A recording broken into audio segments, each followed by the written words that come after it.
Good afternoon, YouTube. I'm Hills on the Hunt, and today we have a movie haul that I picked up from the London Comic and Toy Fair in Russell Square. So, let's go.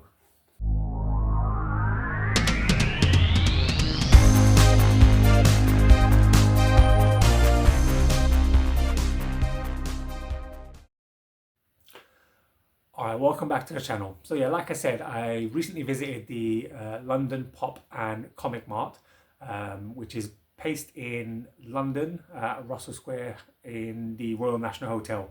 The event goes on every kind of 6 to 8 weeks, and again, massively features a lot of comic book sellers, a lot of Funko Pop sellers, and a few Pokemon sellers, but there's one movie seller that kind of just takes place in the middle of the location.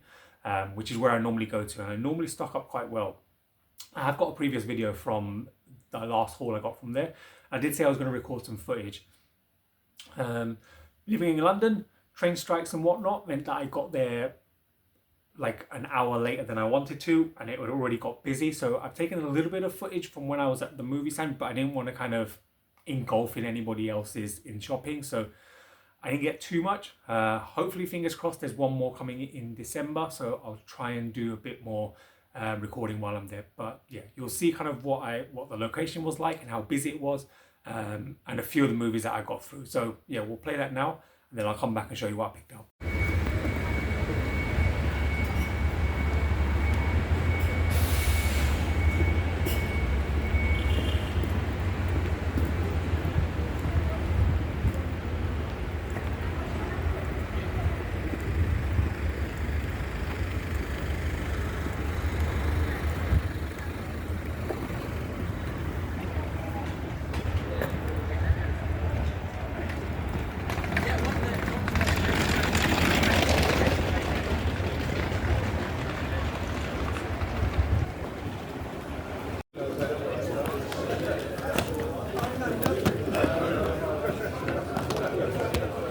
Makes it 59. Perfect.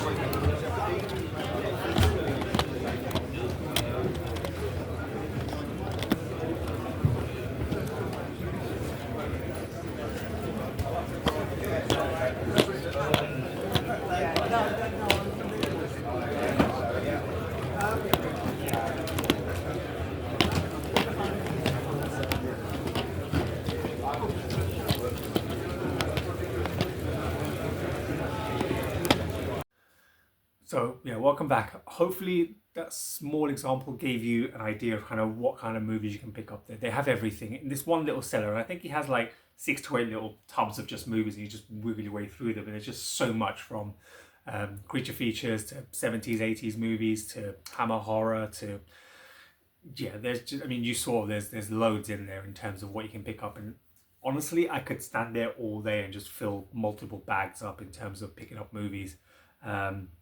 But I picked up 21 titles that I wanted to add into the collection. Some I have got in other formats, but for the most part, it's just movies I wanted to add in and looked interesting to me. So yeah, we'll go from there. So 21 in total I picked up. 19 were from the same seller, and then 2 were from somebody else that's there at the location. But I'll show you those 2 first. Because they're both Giallo movies. I believe they're both Lucio Fulci movies, which I've not heard of. Obviously him I've heard of, but the movies I hadn't heard of. So always happy to kind of add new Italian movies into the collection. So first one, and again, these were the 2 most expensive I picked up on the day. So this one cost £5.50, and it's Sodoma's Ghost. Not one I've seen, not one I've heard of, not one I can show the back of either. It doesn't really sound like a Fulci movie, but it's something different in terms of what I'm reading. So in an isolated country house at the end of World War II, German soldiers indulge in orgiastic behavior with a few ladies of the night. One soldier films the perversion, but the filming is brought to an end by an Allied bombing. In the present, 6 teenagers on their way back to Paris after a touring holiday find the house deserted. They decide to stay the night. During the night, the soldier who filmed the deviant behavior emerges from a mirror and seduces one of the girls. As they try to leave the next day, they find that the attempt brings them back to the villa. After returning inside, they find themselves locked in with the ghosts of Sodom. Yeah. I've never seen this, but intrigued to check it out. It's a Fulci movie, so you know there's going to be kind of weird and wonderful things in there. We'll go with it and see how it is. Let me know if you've seen that one. In the same way, let me know if you've seen this one, The Murder Secret, Lucio Fulci as well. So, supervised by Lucio Fulci, directed by Mario Bianchi, assistant director of many of Mario Bava's Gialli. The Murder Secret begins when Richard's aunt, recently released from a long stay in a mental institution, invites him and his family to visit her in her country home. Upon arrival, the family are greeted by the caretaker, who informs them that the aunt, Martha, has been unavoidably delayed and will arrive the next day. The caretaker warns family not to open a door in the basement and then leaves them to settle down for the night. All seems well until one by one the family is butchered in extremely gory fashion by an unknown assailant. This sounds right up my street. This sounds like a fun movie. And some of the images on the back as well, to just faces pounded in and lots of gore. So yeah, looking forward to checking this one out, The Murder Secret. This was the most expensive one I picked up, £7.50. You can see this sticker still on there. But yeah, I'm really happy to add these two in. I'm really excited to check them out as well. I do love me a bit of Fulci. So yeah, really happy to kind of look into those further and see what we get from them. Like I said, let me know if you've seen those. And let me know if you think about them. But yeah, we'll add them in and we'll check them out over the next few days and see how we go. Okay, so now back to the seller I normally buy from. These are the rest of the movies I picked up. Like I said, there were some new ones, some old ones, and some ones I've had my eye on for a while, so I thought let me just pick them up and see how we go. So the first one is one I've seen many times, but I really enjoy this franchise and I really enjoy this movie. This would probably be my second favorite in the franchise, and it might surprise people, but it's Wrong Turn 4, Bloody Beginnings. I love this movie. I love anything that's set in snow. I think horror movies that are set in snow just have a kind of really different vibe to them. Even if you don't see the snow too much, but just knowing that the setting's there, it's a cold night, you know, whether it's a hotel or a cabin house or whatever it is, just having the snow there, I feel adds a whole different element to the movie, a really fun element, and this was just brilliant fun. It's super gory, just fun, and the ending, oh man, the ending is brilliant. No happy endings in this movie. So let me know what you think about Wrong Turn 4. I loved it. I think it was just super fun. But yeah, Wrong Turn 4. And it's got a slipcover. So if you know me, you know I love me a slipcover. So that was one of the reasons that got me onto buying this one. And like I said, price-wise, $2.99. Can't go wrong. Another one I've seen multiple times, but I really enjoy is I Spit on Your Grave. This is the remake with Sarah Butler. I prefer this one to the original. Just this one's super uncomfortable, super violent, and super gory. Yeah, not for everyone. Yeah, there's some uncomfortable scenes in this movie, but it's brilliant. If you know the premise, then you know I'm not going to explain it. I think the cover and the name kind of gives away what it's about. But yeah, if you've seen this, it's a brilliant ride. But I think I've not seen the last couple. I've seen the first one and the second one. I don't think I've seen 3 or 4. I think they kind of interlink and loop back around to each other. So yeah, going to be looking into this one again, and I want to grab the others as well. But yeah, I Spit on Your Grave. Next one is a classic. It's Halloween. I'm not going to lie, I mostly bought it for the lenticular cover. I am a child, and shiny things make me happy. But it's a 2-disc version. Still has a book and everything in it. Yeah, everything is still as it would be in the movie, in the actual DVD. Has a lenticular cover.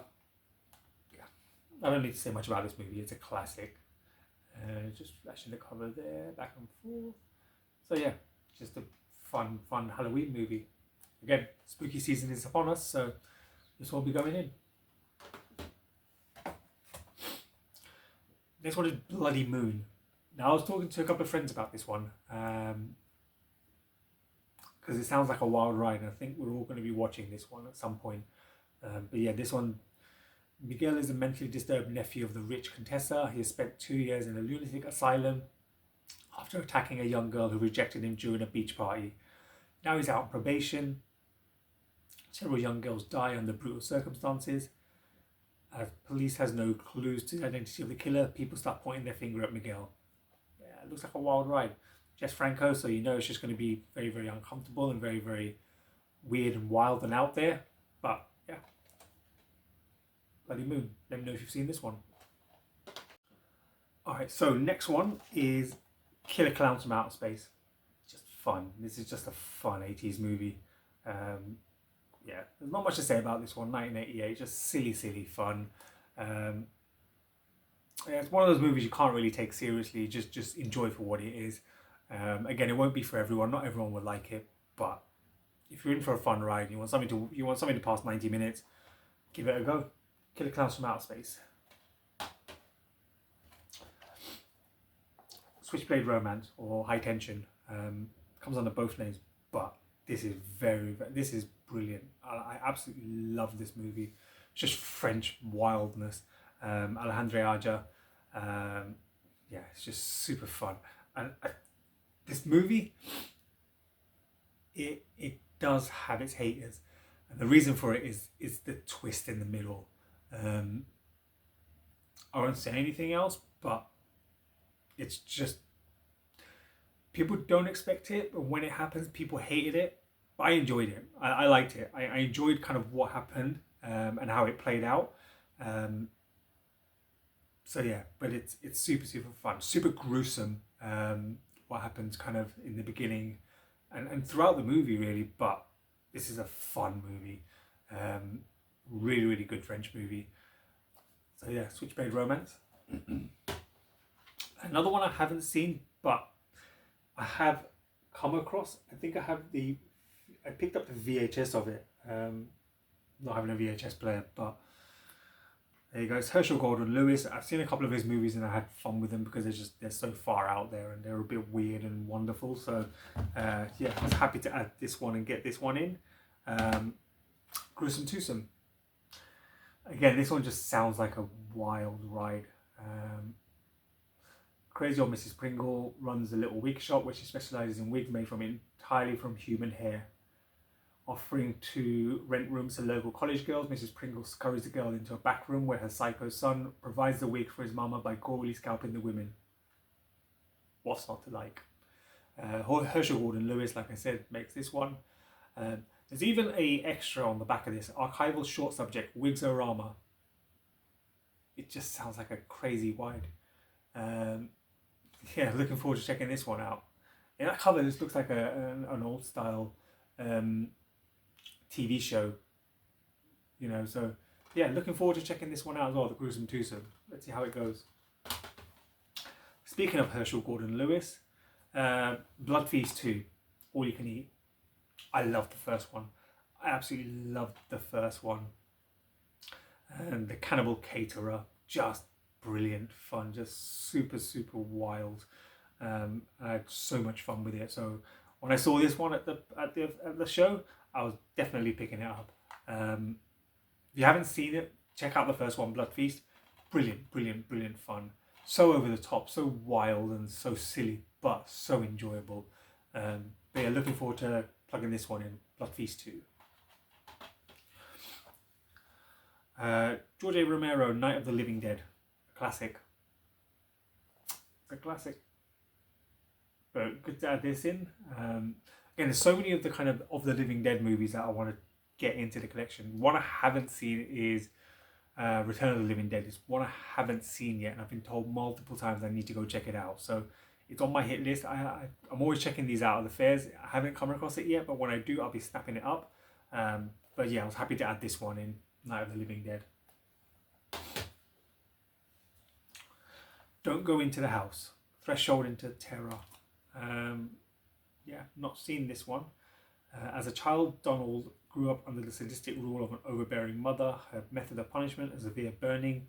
Through the years, Donald finds no comfort, no symphony, no home in the real world. When he discovers his mother has died in his sleep, he thinks he may be free, but with nightmarish visions and voices in his head, the damage has been done. Now he hopes to incinerate his repressive past by seeking out young women, taking them to his home and burning them alive. Eesh, sounds like someone's having a bad day. Looking forward to checking this one out. Don't Go Into the House. Have you seen this one? Let me know what you think. One more for the Vipco titles. Vipco Scream Time Collection, The Zombie Dead. Again, always on the lookout for these. Zombie Dead are unleashed when a professor's thirst for knowledge seals his own demise when he unwittingly unseals a cursed underground crypt in an ancient burial ground. I love movies like this, especially when it's like ancient burial grounds and things like that. It's just similar with kind of Blood Feast. That's the whole Egyptian and the whole Egyptian praying and wandering and releasing gods. And I don't know what it is, but I do enjoy them, and it's just something mystical about them. Obviously, there's just going to be gore-filled and just killing zombies and things like that. But yeah, so always happy to add another one into the Vipco collection. I'm looking forward to checking this one out. It looks silly, it looks fun, and it has really, really bad guests, and it just seems wild. But Zombie Dead. Deathbed, from the acclaimed director of Reanimator, From Beyond, and The Pit and the Pendulum. Stuart Gordon's Deathbed. Yeah, I don't know this one, but again, reading the synopsis on the back, it seemed interesting enough to pick up. Karen and her boyfriend discover a hidden brass bed. Karen, a successful illustrator of children's books, uses it to inspire her designs, but the bed soon gives inspiration of a different kind. Old memories from a frightful childhood mingle with new nightmares, all seemingly released by sleeping in the long hidden bed. The terrors invade her wake life and decay her loving relationship to Jerry with dark fantasies and scar her artwork. Yeah, just seems like a wild, wild ride. And that image on the back there of the creature at the top, I don't know if you can see it. There. Yeah, looks crazy, but looking forward to checking it out. It could go one of two ways. It could go really, really good fun, or it can go trash. Not the good trash, just absolute trash. But we'll add it in, we'll check it out, and we'll see how it is. Deathbed. Let me know if you've seen this one. Next ones are Zombie 3 and Zombie 4. This is Lucio Fulci. Group of terrorists release a cloud of putrefying toxic waste, causing the population to mutate into mass of ferocious flesh-chomping zombie. People barricade in the hotel. They must survive. Cool. Just seems it's Fulci. It's Zombie 3. There's 5 of them.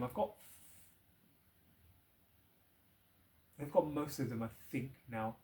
I've got Zombie 5 Killing Birds, which is okay. Looking forward, this is number 4, After Death.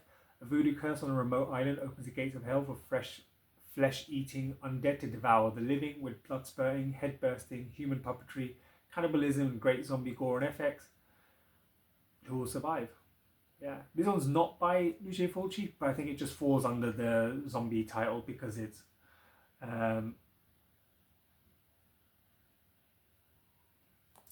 the same.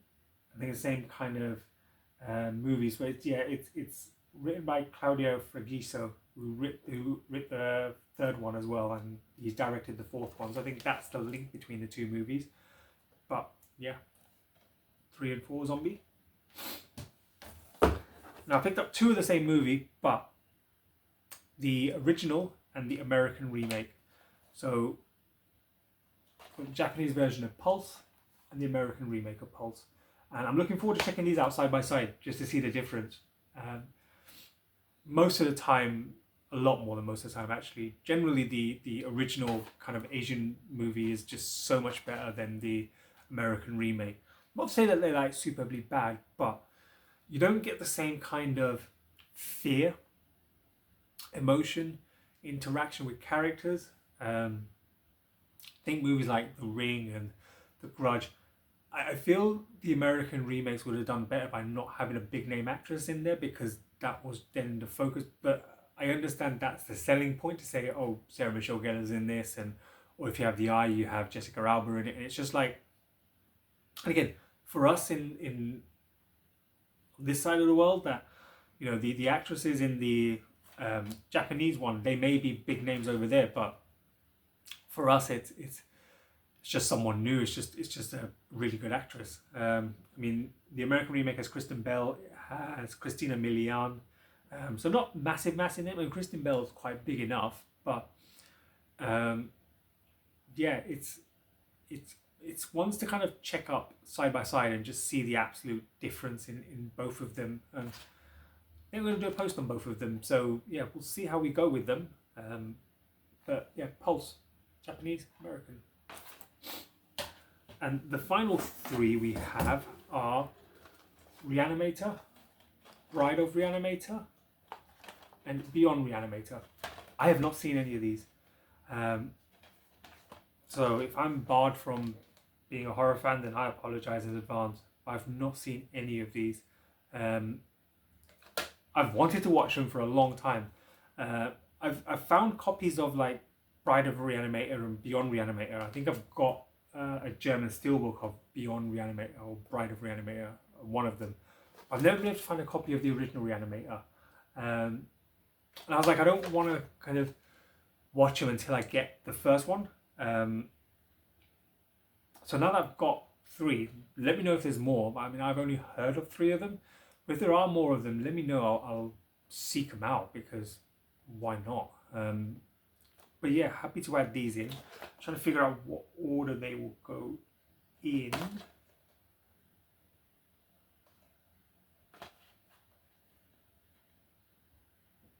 I'll figure out what order they're meant to be watched in. But yeah, they look super fun, super silly, super wildness.